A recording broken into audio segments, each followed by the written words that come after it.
ఎం ఉంది, MA motivate అయింది.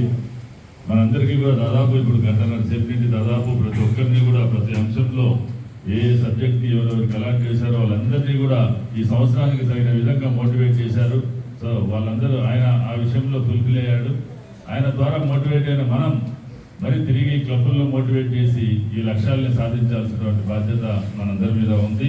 అదేవిధంగా విరూపాక్ష రెడ్డి గారిలో విరూపాక్షలో దాంట్లో నుండి విజన్, మన గ్లోబల్ కాజెస్లో విజన్ అంటే కంటి చూపు, కానీ ఈ విజన్ అంటే ఈ సంవత్సరానికి ఒక దార్శనికతతో ఈ సంవత్సరంలో చేయాల్సినటువంటి సేవా కార్యక్రమాలు కానీ, అడ్మినిస్ట్రేటివ్ యాక్టివిటీస్ కానీ, క్లబ్ సంఖ్యలు పెంచడం కానీ, క్లబ్ సభ్యుల సంఖ్య పెంచడంలో కానీ ఒక చక్కటి ప్రణాళికతో ముందుకు వెళ్ళే విజన్ ఉన్నటువంటి నాయకుడు విరూపాక్ష రెడ్డి గారు గవర్నర్ కావడం నిజంగా చాలా సంతోషకరమైన విషయం. ఇక ఆర్ విరూపాక్ష రెడ్డి గారిలో ఆర్ అంటే రిఫార్మ్. నిజంగా సంస్కరణలు చాలా అవసరం ఉన్నటువంటి స్థితిలో గవర్నర్గా వచ్చారు విరూపాక్ష రెడ్డి గారు. ఈ డిస్ట్రిక్ట్ 316Jలో అడ్మినిస్ట్రేటివ్ పరంగా, యాక్టివిటీస్ పరంగా అన్ని రకాలుగా అనేకమైనటువంటి రిఫార్మ్స్, సంస్కరణలు తీసుకురావాల్సినటువంటి అవసరం ఉంది. అటువంటి సంస్కరణలు తీసుకొచ్చేదానికి విరూపాక్ష రెడ్డి గారు ముందుకు వచ్చారు. వారికి చేదోడు వాదోడుగా కాదు, కుడి భుజం ఎడమ భుజంగా మన వైస్ డిస్ట్రిక్ట్ గవర్నర్ ఆర్వి రావు గారు, నేను ఆయనకి రెండు పక్కల కుడి భుజం ఎడభుజంగా ఉండి ఈ డిస్ట్రిక్ట్ 316J ఈ సంవత్సరంలో మన మల్టిపుల్లోనే కాదు మన దేశంలోనే అత్యుత్తమ డిస్ట్రిక్ట్గా ముందుకు సాగడానికి తప్పనిసరిగా అన్ని రకాల సహాయ సహకారాలు అందజేసి మన బెస్ట్ డిస్ట్రిక్ట్ గవర్నర్గా ఈ దేశంలోనే ఉండేలాగా మనం ఆలోచిస్తున్నాము. అదేవిధంగా మన గ్లోబల్ కాజెస్ అయినటువంటి ఇవన్నీ కూడా మెన్షన్ చేశారు. మీ అందరి కళ్ళ ముందు ఉన్నాయి విజన్. ఇవన్నీ కూడా హంగరు, డిజాస్టర్ రిలీఫ్ కానివ్వండి, డయాబెటిక్ ప్రోగ్రామ్స్ కానివ్వండి, చైల్డ్హుడ్ క్యాన్సర్ డిటెక్షన్, అదేవిధంగా ప్రత్యేకంగా ఈ చైల్డ్హుడ్ క్యాన్సర్ ప్రోగ్రాంలో భాగంగానే HPV వ్యాక్సిన్ కూడా వస్తుంది సార్. HPV వ్యాక్సిన్ని ఇంత భారీ ఎత్తున ఎక్కడా కూడా మన దేశంలో ఎక్కడా కూడా ఇటువంటి ఇంత పెద్ద HPV వ్యాక్సినేషన్ ప్రోగ్రామ్ మన కడపలో జరిగినంతగా ఎక్కడ కూడా పెద్ద ఎత్తున చేయలేదు. ఆ కడప ఒక ఎగ్జాంపుల్గా మొత్తం మన ఆంధ్రప్రదేశ్ అంతా కూడా చేయాలనేటువంటి ఆలోచనతో విరూపాక్ష రెడ్డి గారు ఉన్నారు. అదేవిధంగా మరి ఆగస్టు 2వ తేదీ క్యాబినెట్ ఇన్స్టిట్యూషన్ పెట్టారు.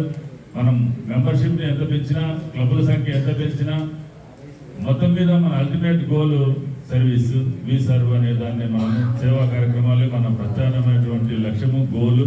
ఆ గోల్ని సాధించే దిశలో క్యాబినెట్ ఇన్స్టిట్యూషన్ రోజు అనేక సేవా కార్యక్రమాలకి నాంది పలికి ఒక ఉదాహరణగా నిలిచి అన్ని క్లబ్బుల్లో కూడా సేవా కార్యక్రమాలు ఈ సంవత్సరం ముమ్మరంగా జరిగేలాగా వారు ఆగస్టు 2న చక్కటి ప్రణాళిక రూపొందించారు. అనేక కార్యక్రమాలు, మరి సేవా యజ్ఞం కార్యక్రమం కూడా ఈ సంవత్సరం చేయాలన్నారు.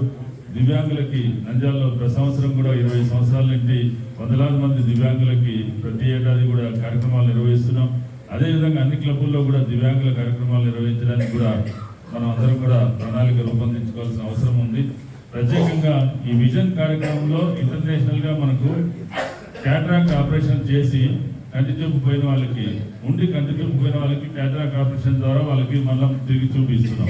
అదేవిధంగా చిన్నపిల్లలకి రిఫ్రాక్షన్ ఎర్రర్స్ అన్ని కూడా పరీక్షలు చేసి, కంటి పరీక్షలు చేసి వాళ్ళకి అద్దాలు ఇచ్చి వాళ్ళకి సహాయం చేస్తున్నాం. అయితే పూర్తిగా బ్లైండ్గా ఉన్న వాళ్ళకి కూడా మనం సహాయం చేయడానికి ఈ రోజు ఉన్నటువంటి కృత్రిమ మేధతో మనకు అవకాశాలు వచ్చాయి.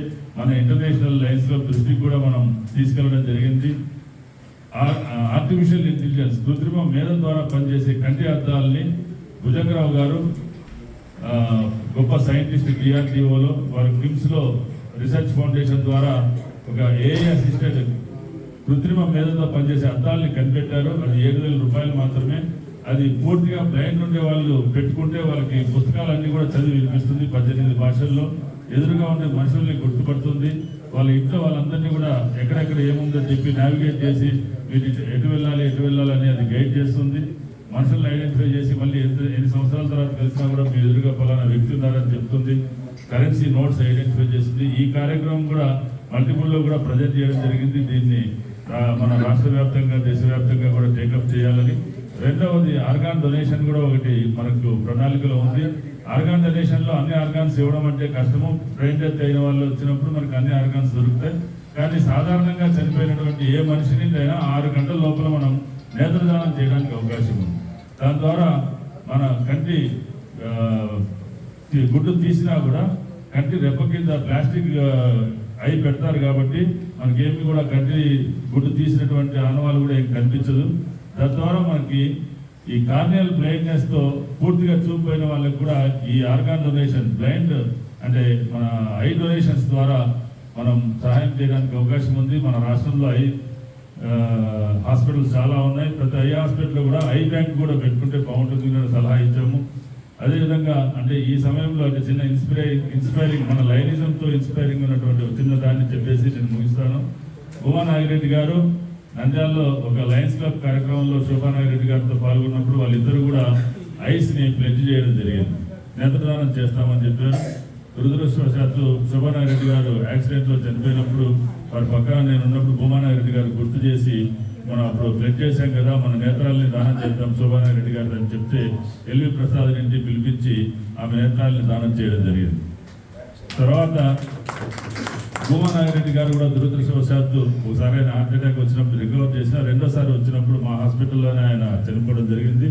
చనిపోయినప్పుడు కూడా అప్పుడు వాళ్ళ కుమార్తెలతో వాళ్ళ అంగీకారం తీసుకొని ఆయన ఐస్ కూడా తీసుకొని వాళ్ళ పిల్లలతోనే ఐ హాస్పిటల్కి పంపించడం జరిగింది. సో ఇటువంటి ఇన్స్పైరింగ్ అంటే బాగా పాపులర్ అయినటువంటి వ్యక్తులు లయనిజం ద్వారా ఇన్స్పైర్ అయ్యి ఐస్ డొనేట్ చేసినటువంటి విషయాలు కూడా మనం